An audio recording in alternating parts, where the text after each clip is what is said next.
ॐ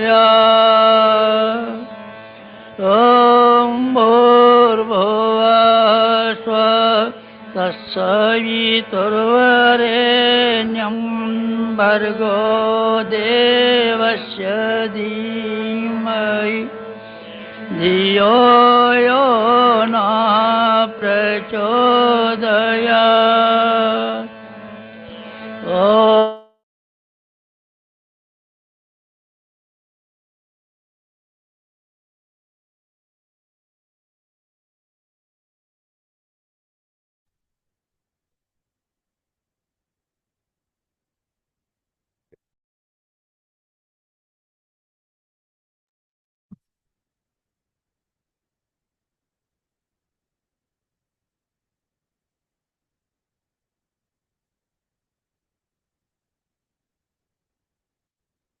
इसे ऊपर कर दीजिए थोड़ा। गायत्री द्वारा संध्या वंदन से पढ़ना।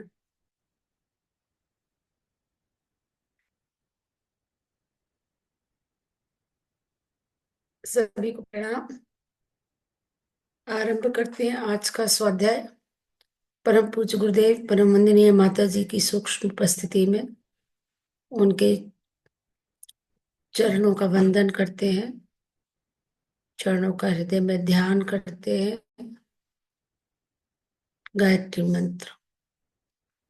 ओम भूर्भुवः स्वः तत्सवितुर्वरेण्यं भर्गो देवस्य धीमहि धियो यो नः प्रचोदयात्।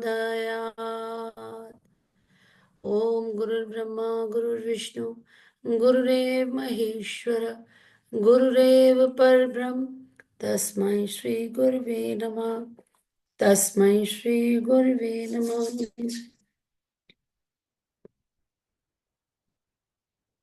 गायत्री द्वारा संध्या वंदन। कुछ कार्य ऐसे होते हैं जिनका नित्य करना मनुष्य का अनिवार्य कर्तव्य है। ऐसे कर्मों को नित्य कर्म कहते हैं। नित्य कर्मों के उद्देश्य हैं आवश्यक तत्वों का संचय, अनावश्यक तत्वों का त्याग। शरीर को प्राय नित्य कुछ न कुछ नई आवश्यकता होती है। प्रत्येक गतिशील वस्तु अपनी गति को स्थिर रखने के लिए कहीं न कहीं से नई शक्ति प्राप्त करती है। यदि वह ना मिले तो उसका अंत हो जाता है। रेल के लिए कोयला पानी, मोटर के लिए पेट्रोल, तार के लिए बैटरी, इंजन के लिए तेल, सिनेमा के लिए बिजली की आवश्यकता होती है। पौधों का जीवन खाद पानी पर निर्भर होता है। पशु पक्षी कीट पतंग प्रकृति के अनुसार अन्न जल वायु लेकर वे जीवन धारण करते हैं। यदि आहार न मिले तो शरीर यात्रा असंभव है। कोई भी गतिशील वस्तु, चाहे वे सजीव हो या निर्जीव, अपनी गतिशीलता को स्थिर रखने के लिए आहार अवश्य चाहेगी। इसी प्रकार प्रत्येक गतिशील पदार्थ में प्रतिक्षण कुछ न कुछ मल बनता रहता है, जिससे जल्दी साफ करने की आवश्यकता पड़ती है। रेल में कोयले की राख, मशीनों में तेल का कीचड़ जमता है। शरीर में प्रतिक्षण मल बनता है और वे गुदा, शिश्न, नाक, मुख, कान, आंख, त्वचा आदि के छिद्रों द्वारा निकलता रहता है। यदि मल की सफाई ना हो तो देह में कितना विष एकत्रित हो जाएगा कि 2-4 दिन में ही जीवन संकट उपस्थित हुए बिना ना रहेगा। मकान में बुहारी ना लगाई जाए, कपड़ों को ना धोया जाए, बर्तन को ना मला जाए, शरीर को स्नान ना कराया जाए तो 1-2 दिन में ही मैल चढ़ जाएगा और गंदगी, कुरूपता, बदबू, मलिनता तथा विकृति उत्पन्न हो जाएगी।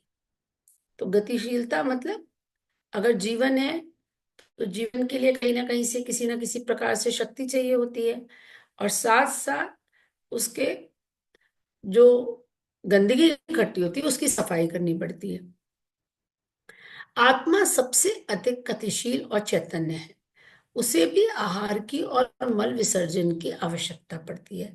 जैसे शरीर को चलाने के लिए आहार चाहिए, लेकिन आहार लेने के साथ साथ मल भी बनता है अंदर।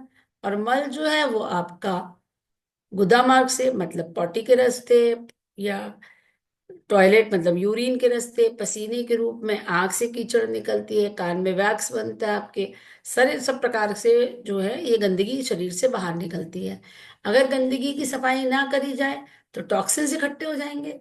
टॉक्सिन्स इकट्ठे हो जाएंगे तो आपको बहुत सारी बीमारियां हो जाती हैं। तो अब गुरुदेव यही बता रहे हैं कि इसीलिए आप शरीर को स्नान कराते हैं, आंखों को धोते हैं, कानों की सफाई करते हैं, पानी पर्याप्त पीते हैं।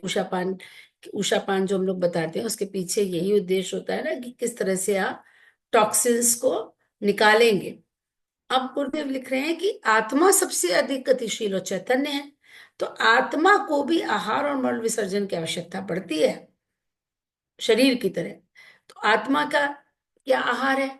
स्वाध्याय, सत्संग, आत्मचिंतन, उपासना, साधना आदि साधनों द्वारा आत्मा को आहार प्राप्त होता है और वे बलवान, चैतन्य तथा क्रियाशील रहती है।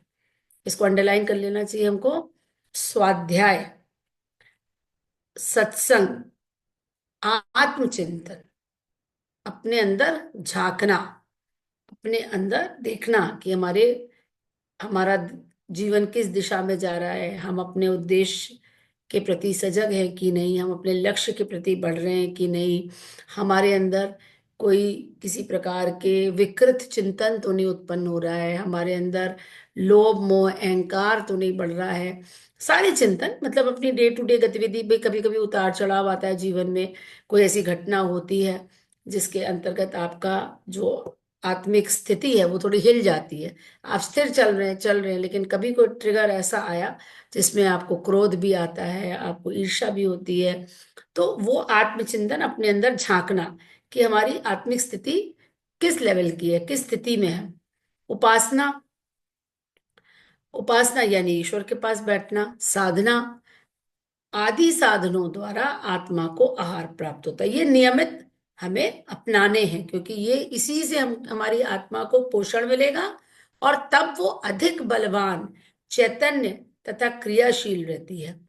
जो लोग इन आहारों से अपने अंतःकरण को वंचित रखते हैं और सांसारिक झंझटों में ही हर घड़ी लगे रहते हैं, उनका शरीर चाहे कितना ही मोटा हो, मोटे से मतलब यहाँ गुरुदेव का मतलब ओबेसिटी से नहीं है, मतलब कितना स्वस्थ हो, धन दौलत कितना ही जमा क्यों ना हो, पर आत्मा भूखी ही रहती है। इस भूख के कारण वह निस्तेज, निर्बल, निष्क्रिय और अर्ध मूर्छित अवस्था में पड़ी रहती है, यानी कि उसकी कोई आवाज नहीं होती। फिर आत्मा आपकी आपको मार्गदर्शन नहीं देगी। अगर आत्मा आपकी बलवान है, सजग है, सचेत है, तभी तो आपको वो दिशा दिखाएगी। तब तो आपको अंदर से आवाज आती है ना कि ये सही है कि गलत है। ये किसकी आवाज होती है? ये आत्मा की आवाज होती है। लेकिन अगर आत्मा को आपने निस्तेज कर दिया, उसको भोजन ही नहीं दिया, उसके लिए आपने कोई व्यवस्था ही नहीं कर रखी है, दिन रात केवल आप शरीर की झंझटों में लगे हुए हैं, दिन रात खाना कमाना, एंजॉय करना, बस इसी में लगे हुए हैं, तो आत्मा आपकी धीरे धीरे क्या हो जाती है? वीक हो जाती है, निर्बल हो जाती है, निस्तेज हो जाती है, निष्क्रिय हो जाती है और अर्ध मूर्छित अवस्था में पड़ी रहती है। इसलिए शास्त्रकारों ने आत्म साधना को नित्य कर्म में शामिल करके मनुष्य के लिए उस एक आवश्यक कर्तव्य बना दिया है। यानी आत्म साधना के लिए जो ऊपर साधन बताए गए हैं, आत्मा की साधना, आत्मा के लिए आप क्या भोजन का व्यवस्था कर रहे हैं, स्वाध्याय करते हैं, जप करते हैं, ध्यान करते हैं, प्राणायाम करते हैं, ये सारी चीजें आपकी आत्मा को और अधिक सबल बनाती है। आत्मिक साधना में आहार प्राप्ति और मल विसर्जन दोनों महत्वपूर्ण कार्य समान रूप से होते हैं। मतलब जिस प्रकार शरीर में आप शरीर के लिए, शारीरिक स्वास्थ्य के लिए या शरीर आने के लिए, दिन भर की गतिविधियों के लिए, एक मिनट, एक सेकंड रुकिएगा, बस नेट चेक कर लें।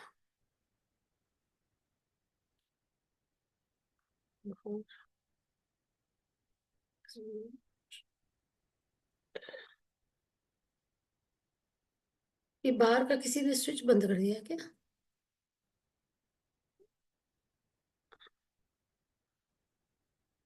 आवाज आ रही है मेरी ठीक से? हाँ माते बिल्कुल सही आ रही है, कोई दिक्कत नहीं है। ठीक है, चलिए। अगर गड़बड़ आए तो बता दीजिए। आत्मिक साधना में आहार प्राप्ति और बल विसर्जन दोनों महत्वपूर्ण कार्य समान रूप से होते हैं।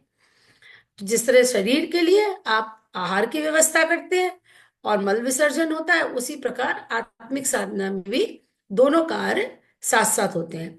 आत्मिक भावना, विचारधारा और अवस्थिति को बलवान, चैतन्य एवं क्रियाशील बनाने वाली पद्धति को साधना कहते हैं।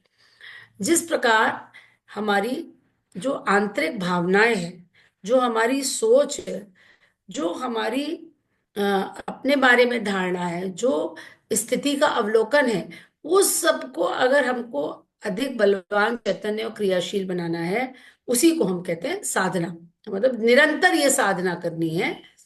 यह साधना उन विकारों, मनों एवं विषयों की भी सफाई करती है जो सांसारिक विषय और उलझनों के कारण चित्त पर बुरे रूप से सदा ही जमे रहते हैं।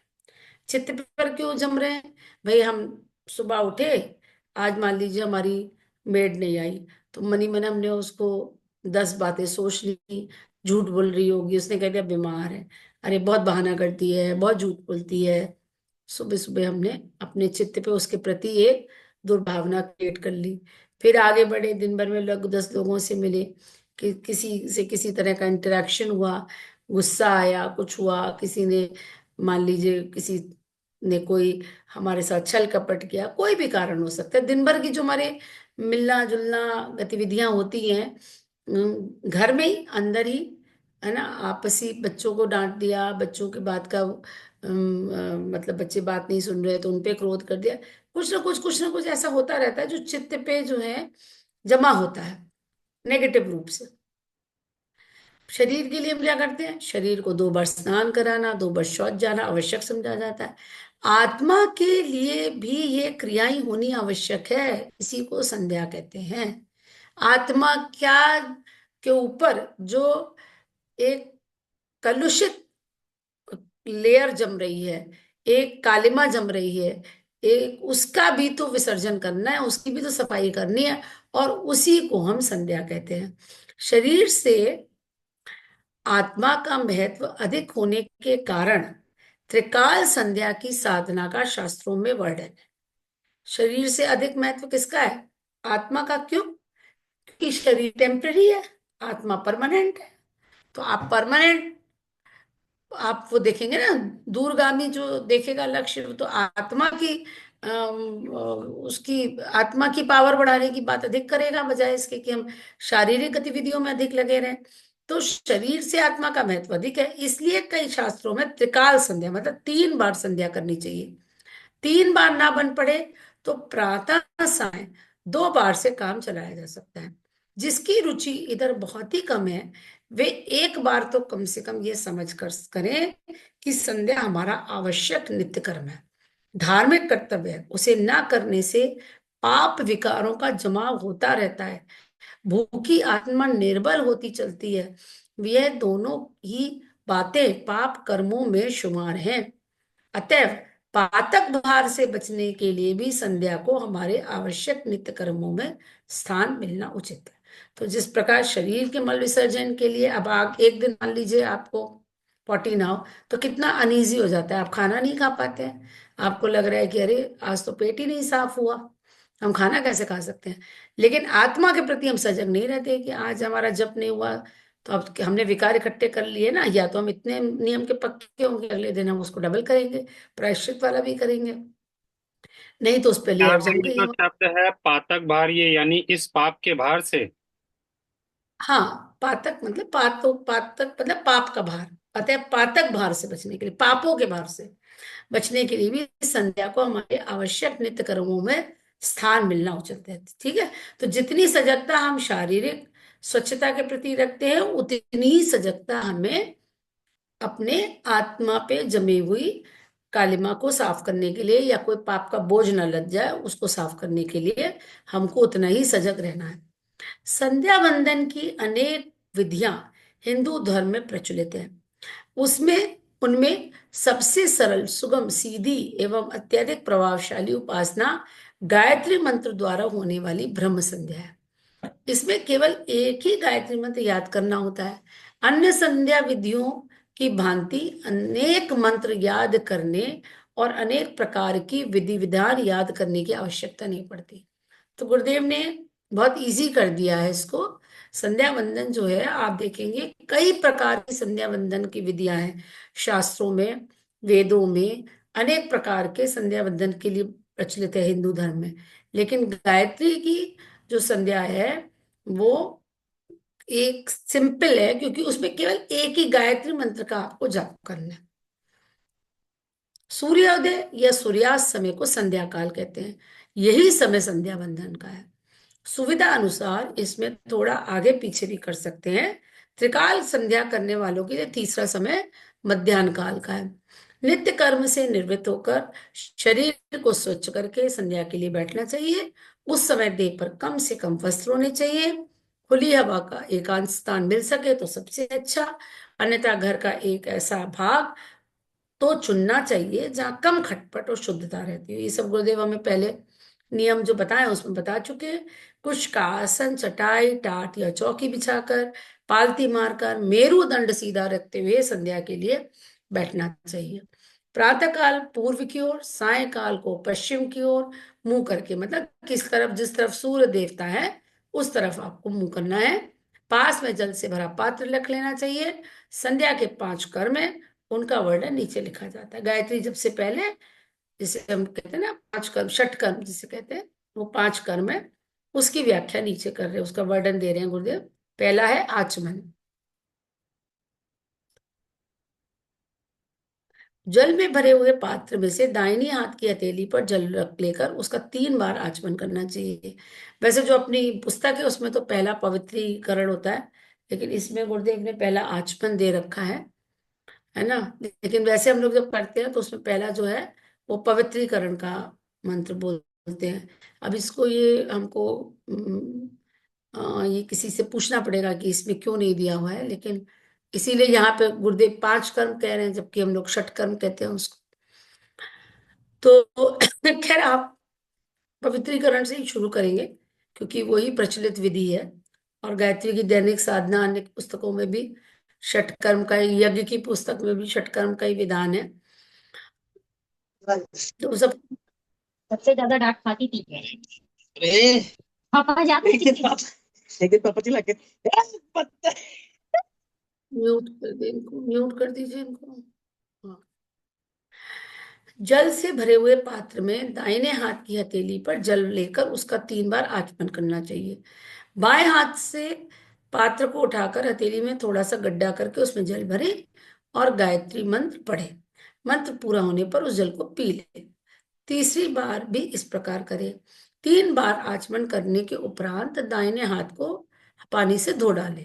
कंधे पर रखे हुए अंगोछे से हाथ मुंह पोंछ लें, जिससे हथेली, होठ और मुंह आदि पर आचमन किए जाने का अंश लगा ना रहे।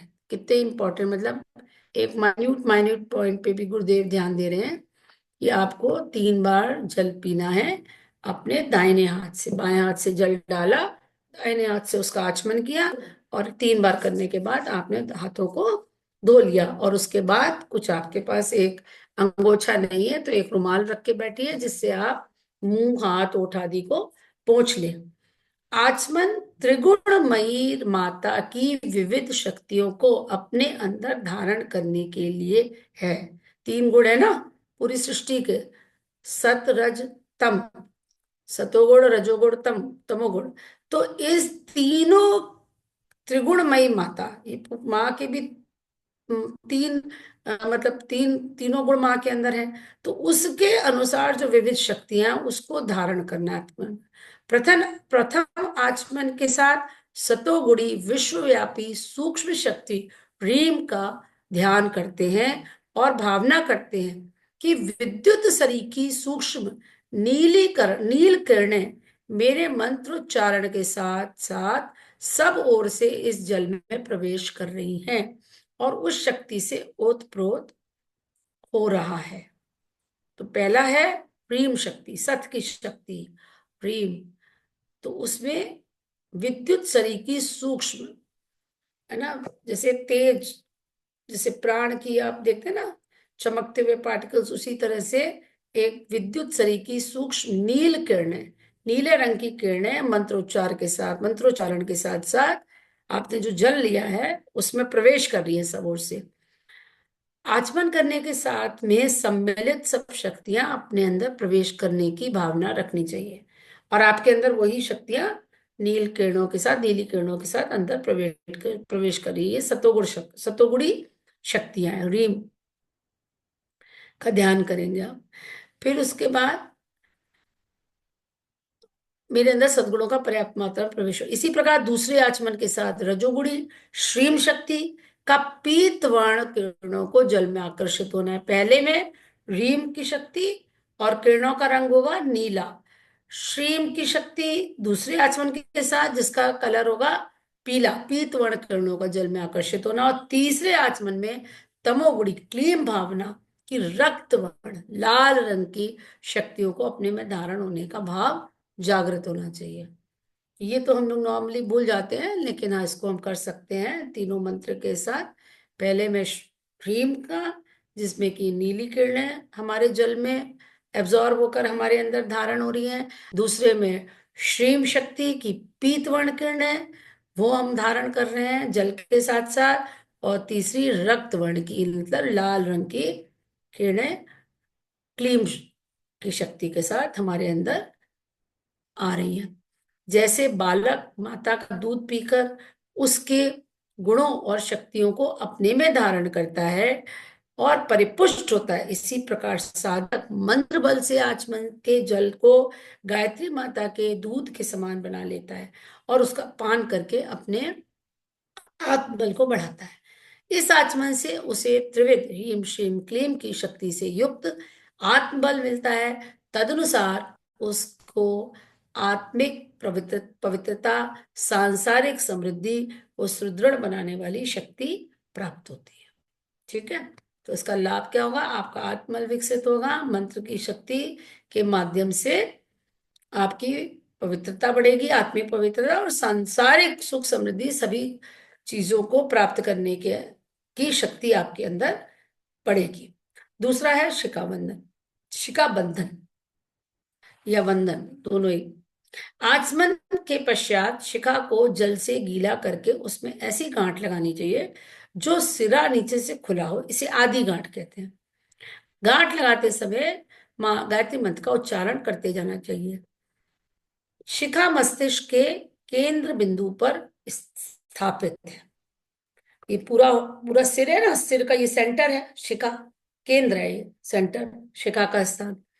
जैसे रेडियो के ध्वनि विस्तारक केंद्रों में ऊंचे खंभे लगे होते हैं और वहां से ब्रॉडकास्ट की तरंगें चारों ओर फेंकी जाती हैं, इसी प्रकार हमारे मस्तिष्क का, इसे कहते हैं एंटीना, ये हमारा रिसीविंग एंड है और ट्रांसमिशन का भी केंद्र है।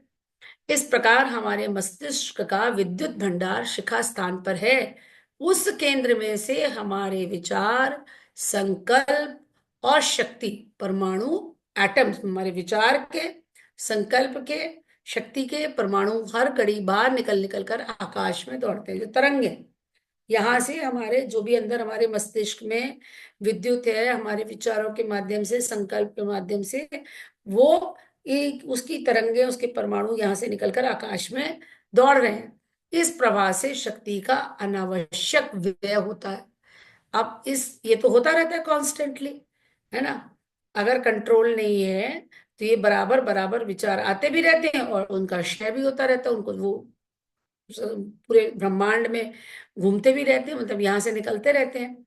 और इसका जब व्यय होता है, खर्च होता है, तो उसका कोष घटता है। इसका प्रतिरोध करने के लिए इसीलिए आपको शिखा में गांठ बांधनी है। और महिलाएं जो है वो जो है कुछ अपने बालों को बांध करके, है ना, कुछ भी आप क्लिप लगा लीजिए या ऐसे जूड़ा बना लीजिए, लेकिन बाल खुले नहीं होने चाहिए, इसलिए उसको बांधना है। पुरुष जो शिखा रखते हैं उनको एक आधी गांठ लगानी है और महिलाओं को बाल बांध के रखने हैं।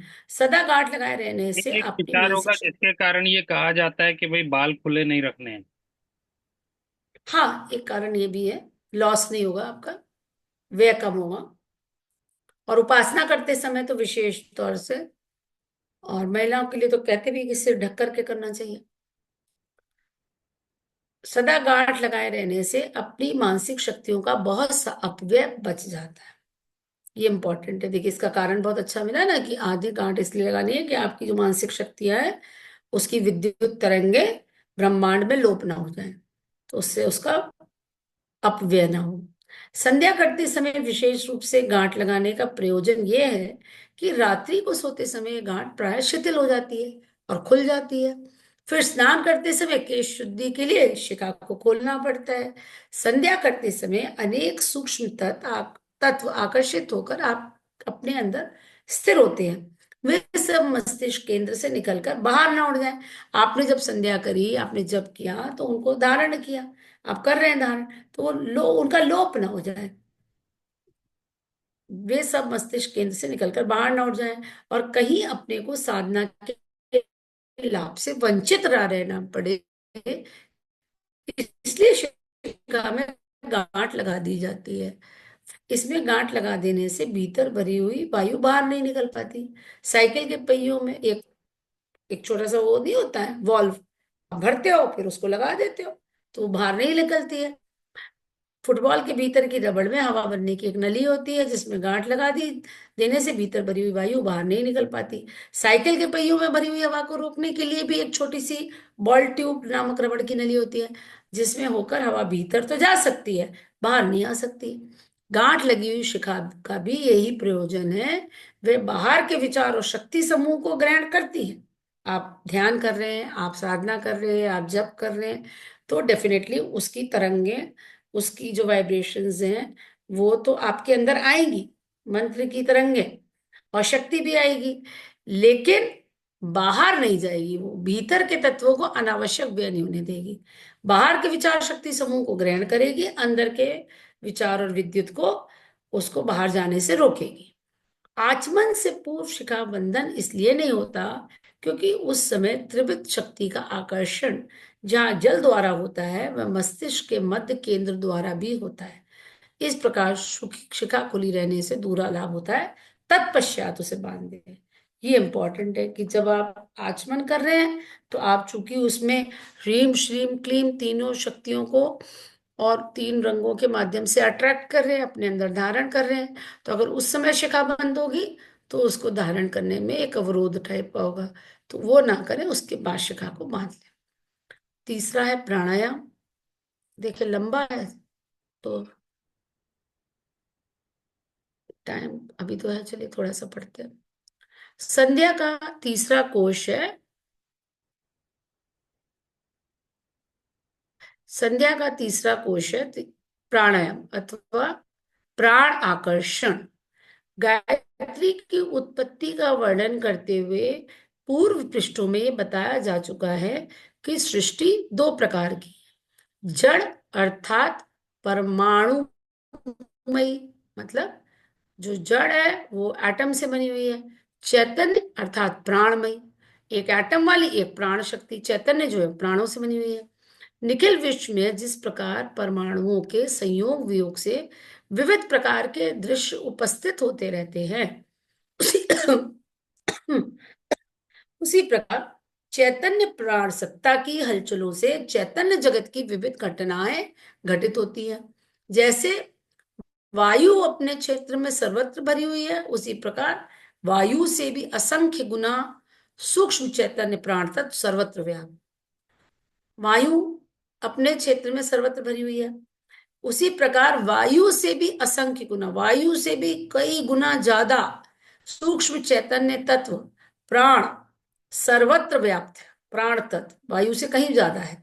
इस तत्व की न्यूनाधिकता से हमारा मानस क्षेत्र निर्बल तथा बलवान होता है। प्राण शक्ति घट जाएगी तो हम अपने आप को निर्बल फील करते हैं। नेगेटिव इमोशंस और नेगेटिव विचारों का कारण है हमारी प्राण शक्ति घट गई, और बढ़ जाएगी तो हम अपने आप को बलवान महसूस करते हैं। इस प्राण तत्व को जो जितनी मात्रा में आकर्षित कर लेता है, धारण कर लेता है, उसकी आंतरिक स्थिति उतनी ही बलवान हो जाती है। आत्म तेज, शूरता, दृढ़ता, पुरुषार्थ, विशालता, महानता, सहनशीलता, धैर्य, स्थिरता सरीखे गुण प्राण शक्ति के परिचायक हैं।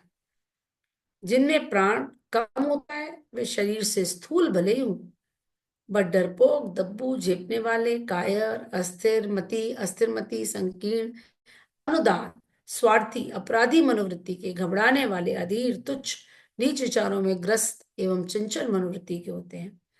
इन दुर्गुणों के होते हुए कोई व्यक्ति महान नहीं बन सकता। इसलिए साधक को प्राण शक्ति अधिक मात्रा में अपने अंदर धारण करने की आवश्यकता होती है। जिस प्रक्रिया द्वारा विश्वमयी प्राण तत्व में से खींचकर अधिक मात्रा में प्राण शक्ति को हम अपने अंदर धारण करते हैं उसे प्राणायाम कहा जाता है। प्राण मतलब चैतन्य तत्व और प्राणायाम मतलब प्राणों का आयाम, प्राणों का एक्सपेंशन, प्राणों को बढ़ाने वाली क्रिया का नाम है प्राणायाम। तो आज यहीं पे समाप्त करते हैं, इसको फिर से कल से पढ़ेंगे प्राणायाम से दोबारा, कल से नहीं मंडे से, ठीक है। सभी को प्रणाम। ओम शांति शांति शांति। शुभ रात्रि। प्रणाम दीदी, बहुत बहुत आभार। सभी को प्रणाम, शुभ रात्रि।